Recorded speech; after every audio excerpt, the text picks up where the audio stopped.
The Nightingale and The Rose by Oscar Wilde. She said that she would dance with me if I brought her red roses, cried the young student. But in all my garden there is no red rose. From her nest in the home oak tree, the nightingale heard him, and she looked out through the leaves and wondered. No red rose in all my garden, he cried, and his beautiful eyes filled with tears. On what little things does happiness depend? I have read all that the wise men have written, and all the secrets of philosophy are mine. Yet for the want of a red rose is my life made wretched. Here at last is a true lover, said the nightingale. Night after night have I sung of him, though I knew him not. Night after night have I told his story to the stars, and now I see him. His hair is dark as the hyacinth blossom, and his lips are red as the rose of his desire. But passion has made his face like pale ivory, and sorrow has set her seal upon his brow. The prince gives a ball tomorrow night, murmured the young student, and my love will be of the company. If I bring her a red rose, she will dance with me till dawn. I shall hold her in my arms, and she will lean her head upon my shoulder, and her hand will be clasped in mine. But there is no red rose in my garden, so I shall sit lonely and she will pass me by. She will have no heed of me, and my heart will break. Here indeed is the true lover, said the nightingale. What I sing of, he suffers. What is joy to me, to him is pain. Surely love is a wonderful thing. It is more precious than emeralds and dearer than fine opals. Pearls and pomegranates cannot buy it, nor is it set forth in the marketplace. It may not be purchased of the merchants, nor can it be weighed out in the balance for gold. The musicians will sit in their gallery, said the young student, and play upon their stringed instruments, and my love will dance to the sound of the harp and the violin. She will dance so lightly that her feet will not touch the floor, and the courtiers in their gay dresses will throng around her. But with me she will not dance, for I have no red rose to give her.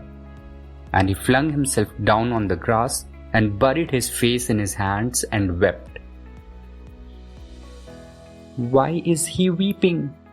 Asked a little green lizard as he ran past him with his tail in the air. Why indeed? Asked a butterfly who was fluttering about after a sunbeam. Why indeed? Whispered a daisy to his neighbor in a soft, low voice. He is weeping for a red rose, said the nightingale. For a red rose? They cried. How very ridiculous! And the little lizard, who was something of a cynic, laughed outright. But the nightingale understood the secret of the student's sorrow, and she sat silent in the oak tree and thought about the mystery of love. Suddenly, she spread her brown wings for flight and soared into the air. She passed through the grove like a shadow, and like a shadow she sailed across the garden. In the center of the grass plot was standing a beautiful rose tree, and when she saw it, she flew over to it and lit upon a spray. Give me a red rose, she cried, and I will sing you my sweetest song. But the tree shook its head. My roses are white, it answered, as white as the foam of the sea and whiter than the snow upon the mountain. But go to my brother who grows around the sundial, and perhaps he will give you what you want. So the nightingale flew over to the rose tree that was growing around the sundial. Give me a red rose, she cried, and I will sing you my sweetest song. But the tree shook its head. My roses are yellow, it answered, as yellow as the hair of the myrmidon who sits upon an amber throne and yellower than the daffodil that bloom in the meadow before the mower comes with his kite. But go to my brother who grows beneath the student's window, and perhaps he will give you what you want." So the nightingale flew over to the rose tree that was growing beneath the student's window. "Give me a red rose," she cried, "and I will sing you my sweetest song." But the tree shook its head. "My roses are red," it answered, "as red as the feet of the dove and redder than the great fans of coral that wave and wave in the ocean cavern. But the winter has chilled my veins, and the frost has nipped my buds, and the storm has broken my branches, and I shall have no roses at all this year." "One red rose is all I want," cried the nightingale. "Only one red rose. Is there no way by which I can get it?"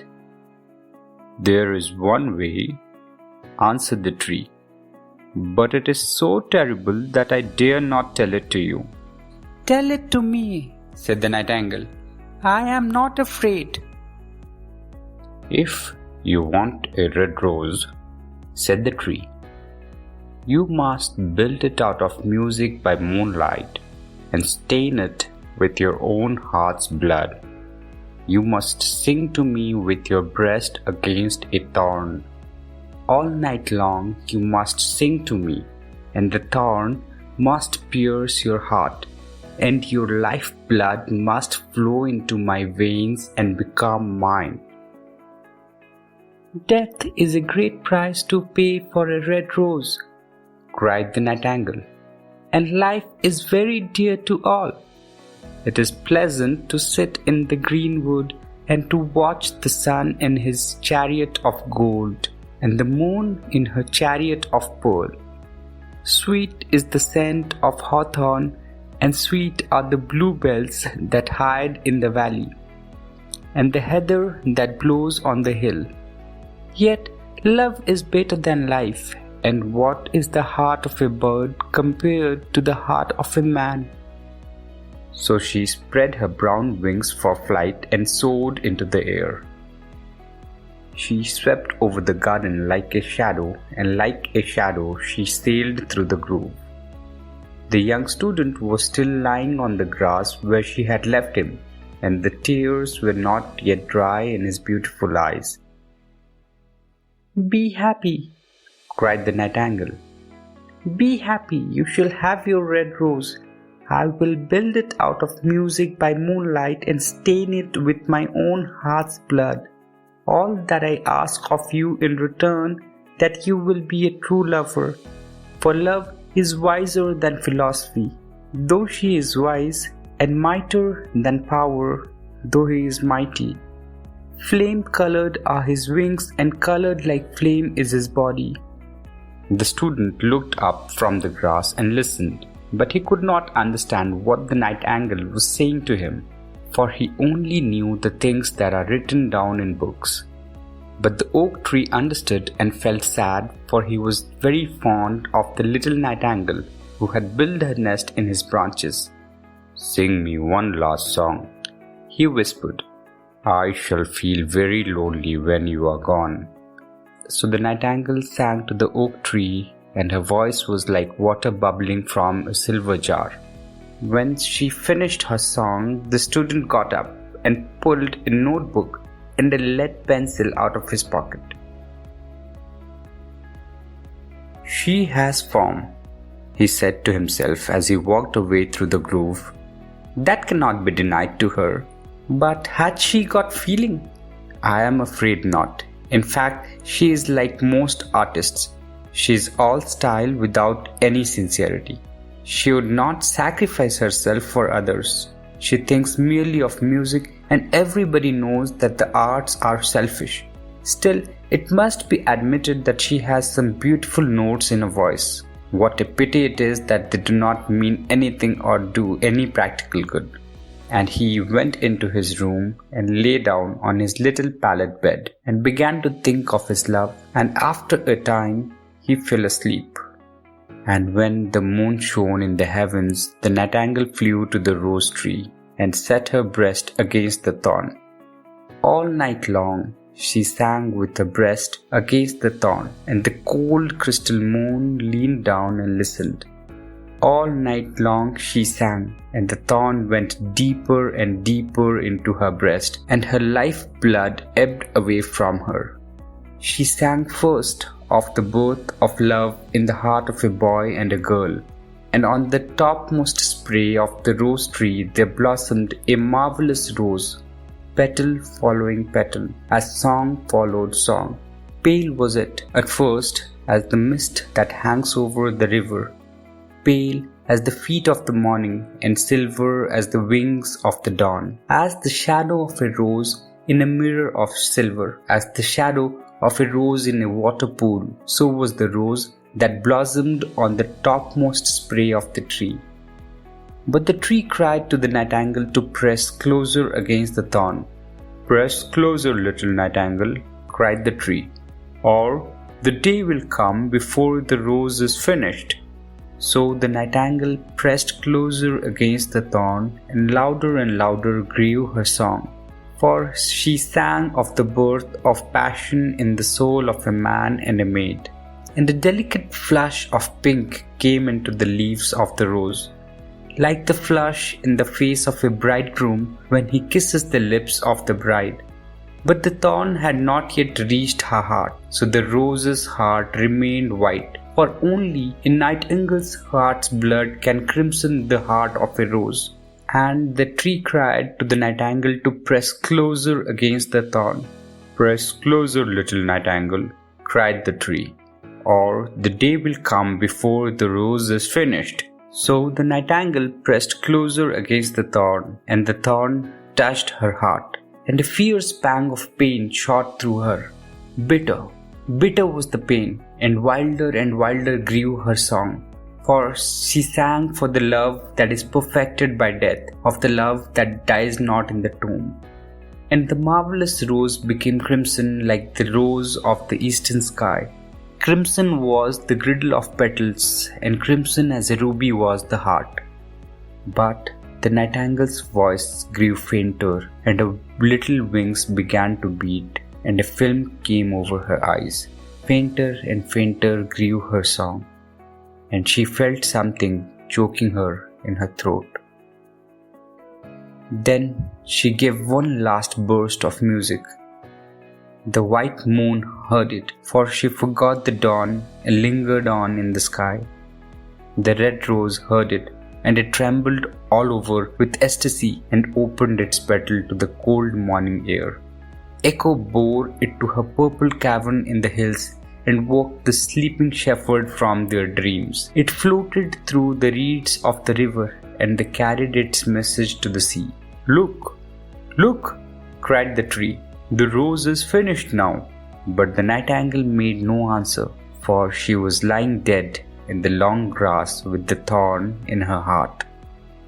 And at noon, the student opened his window and looked out. "Why, what a wonderful piece of luck!" he cried. "Here is a red rose. I have never seen any rose like it in all my life. It is so beautiful that I am sure it has a long Latin name." And he leaned down and plucked it. Then he put on his hat and ran up to the professor's house with the rose in his hand. The daughter of the professor was sitting in the doorway winding blue silk on a reel, and her little dog was lying at her feet. "You said that you would dance with me if I brought you a red rose," cried the student. "Here is the reddest rose in all the world. You will wear it tonight next to your heart, and as we dance together it will tell you how I love you." But the girl frowned. "I am afraid it will not go with my dress," she answered. "And besides, the Chamberlain's nephew has sent me some real jewels, and everybody knows that jewels cost far more than flowers."